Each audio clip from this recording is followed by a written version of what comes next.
Your Excellency. You were invited to Ypres by Mothers for Peace and the town itself. You get loads of invitations, I can imagine. Why did you decide to come to Ypres? Mothers for Peace was one of the first organizations that came knocking at my door when I became First Lady in October 2014. And I immediately had established a very good relationship with their representative there that was visiting there, Mrs. Jenny. I'm sorry, I can't pronounce her name. I'm not very proficient in Flemish. But I like the work they're doing. I like their approach. They are very respectful of the people of Afghanistan in as much as they come and ask them what it is they need. And because of that, their work is always very well targeted and gives very good results. So it is one of the kind of foreign interventions in Afghanistan that I really appreciate. Yeah. So it's not just giving, it's also giving responsibility as well? Exactly. It's giving where it is needed and making sure that those beneficiaries are growing and becoming self-sufficient.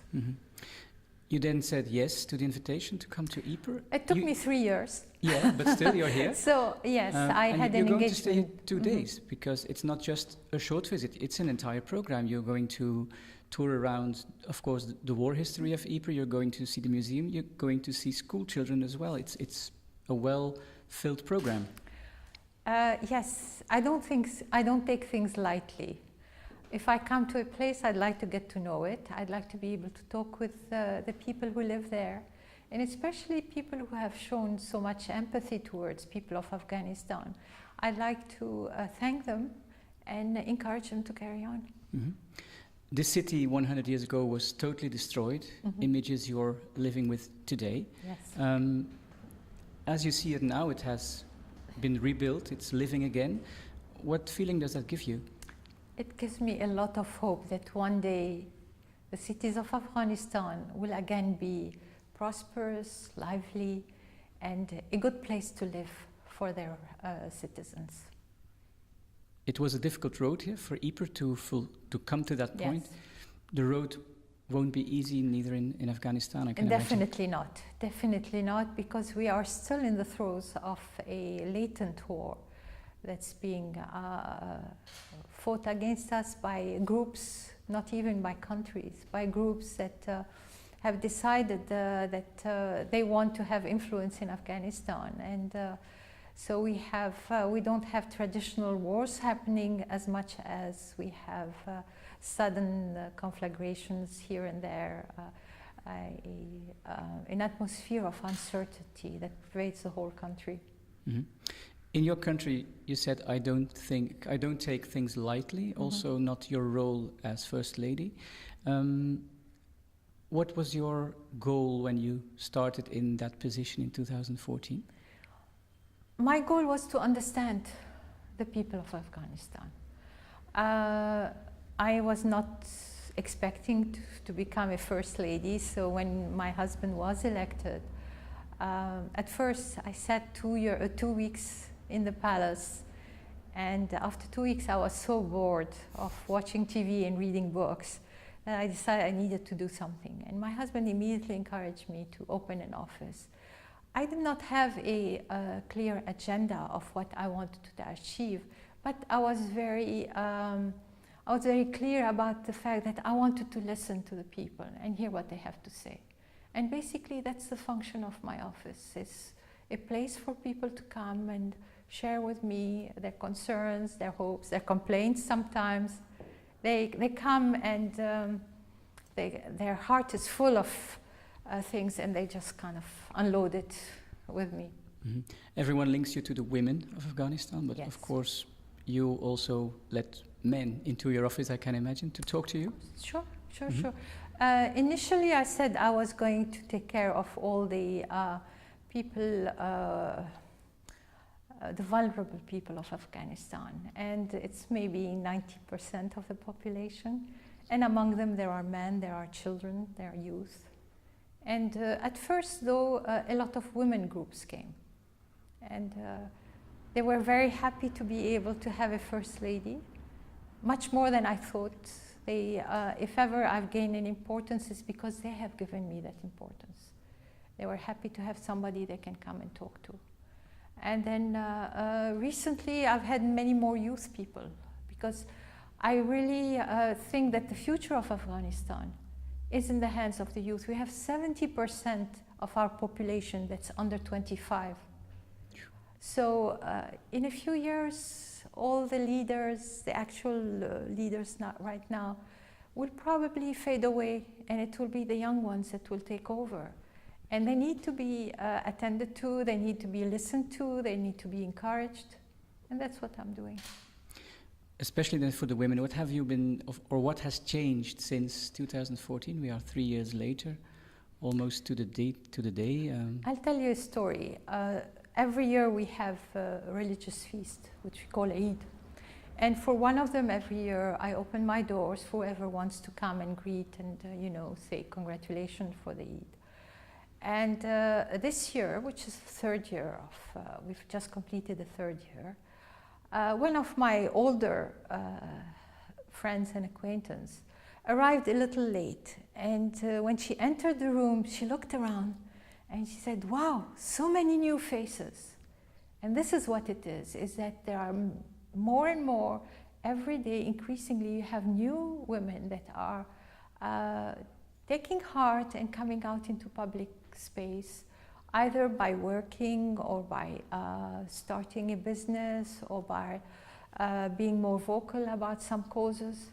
So actually, it's as if I have opened the doors and the women are going through it. They're doing all the work. All I've done is just open the door. You told in an interview we need, for example, more police women because they have a special role in society. Yes. Is that also, is the number of police women growing? Yes. I'm also not as keen about the numbers as their qualifications. Before, there were some police women that were being hired at the Ministry of Interior, but they were hired for bringing tea and you know, opening doors and things of the sort. And they would come without any kind of qualification. Some of them even were illiterate. What I'm pushing is for them to be educated women, at least have finished high school, and to have training in relevant skills like psychology, mediation skills, also training in the law, be it the constitutional law or be it the Sharia law, so that when they are confronted by situations where they need those skills, they'll be able to use them. And in our country, in Afghanistan, a woman, when she comes into a house that she does not know, can still go all the way to the kitchen. A man has to stay at the door. He cannot really enter. It's kind of sacrosanct. So having in those police teams a woman or two is very helpful when they're investigating, because the woman can go and talk to everyone in the family and find out what exactly has happened. So I'm very insisting on increasing the number, but I want them to be qualified. Mm-hmm. Also, going into commerce is something you encourage. Yes. And you said in your speech that there is now a Chamber of Commerce, especially for women. For women. That I should not take the credit for the Chamber of Commerce happening, because what it was is that a group of young entrepreneurs, women entrepreneurs, had come to see me about a year or year and a half ago. And I started encouraging them and helping them find programs that would bring more skills to them and the like. And one day, about 6 months ago, they were sitting in my living room and they were saying, oh, we wish we would have a Chamber of Commerce for women. And I said, well, why don't you? Why don't you work for it? And apparently they had tried before, but did not have any kind of political backing. So I said, why don't you try again and I'll see what I can do. They already had a database of 850 societies or, entrepreneurships run by women. They had also gathered all the regulations that a business person needs to apply if working in Afghanistan. So they had done a lot of the work. The only push I did is that when they needed to get the final agreement, they were having trouble being put on the agenda, and it kept being postponed. So 4 months later, they came to me and they said, we're not getting a time to appear in front of that body. And I said, well, okay, let me see what I can do. And they got a time 2 days later. And so that was my little push. But they created it, and now they're very much hard at work trying to flesh it out, trying to organize themselves, what kind of programs they'll have, and how they're going to help new entrepreneurships among women and help the older ones too. Mm-hmm. There still are forces that really don't like what you do, I can imagine, in your country. But how do you, because you said in your speech as well, it's difficult sometimes to get out in the country for security reasons. What can you do then? You have 2 questions there. Let me start by the second one. We have a lot of technology nowadays. So if I cannot go and address a gathering, be it a large or a small gathering, I can always send a video message.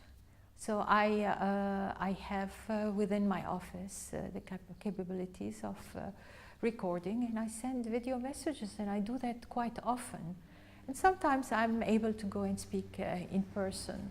So that is not a problem, and people have been hearing my messages quite a lot. As far as the other aspect as to whether there are naysayers, people who don't like what I'm doing, I'm sure there are always people who are not happy, and they have their reasons, and often it's just political reasons. Because I have been very careful not to deal in politics. I concentrate on social and economic issues, and I concentrate on helping the people who need my help.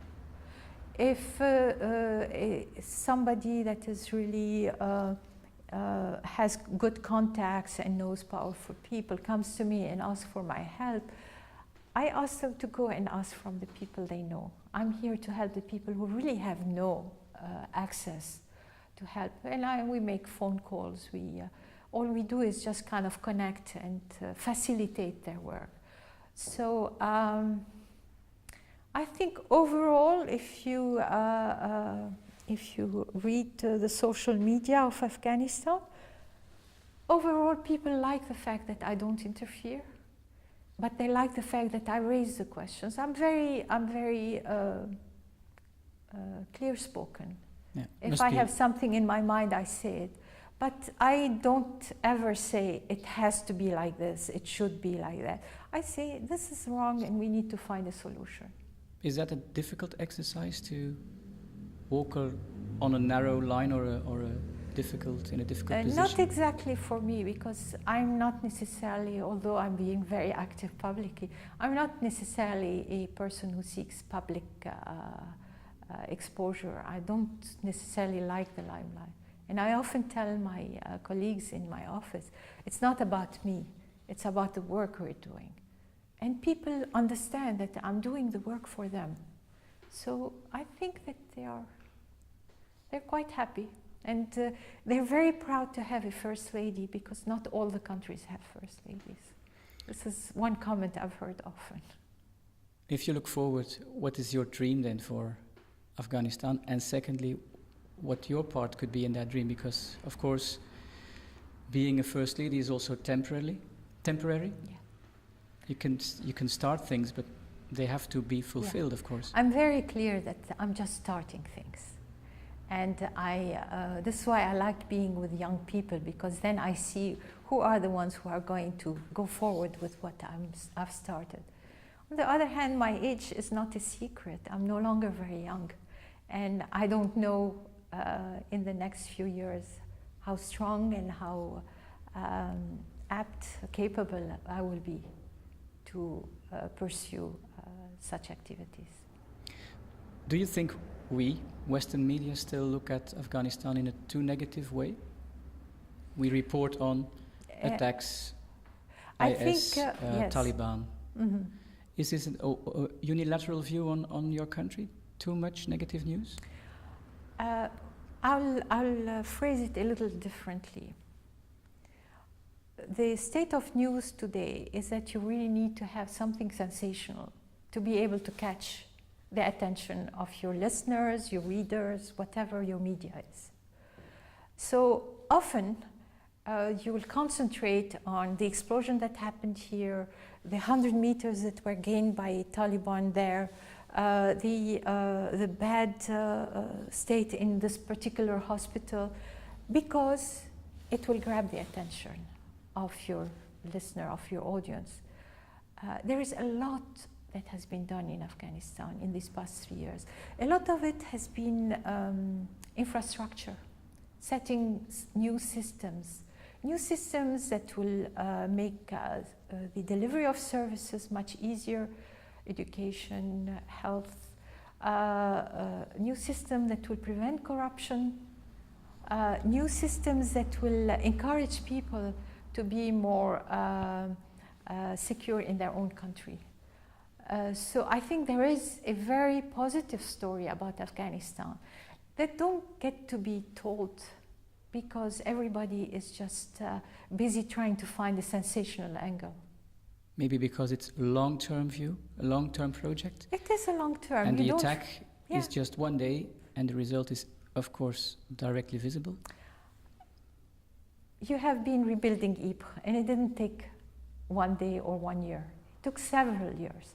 And it's the same thing. We know that we are engaged in a very long process, and this is why I say I don't see myself seeing the end of the process, and I look at the young people as the ones who will take over and carry on the process. Yes, it is a long process, but it is going in the right direction. Then I wish you a pleasant stay in Ypres and very inspiring 2 days. Thank you very much. Thank you. Thank you. Thank you very much. It's a pleasure.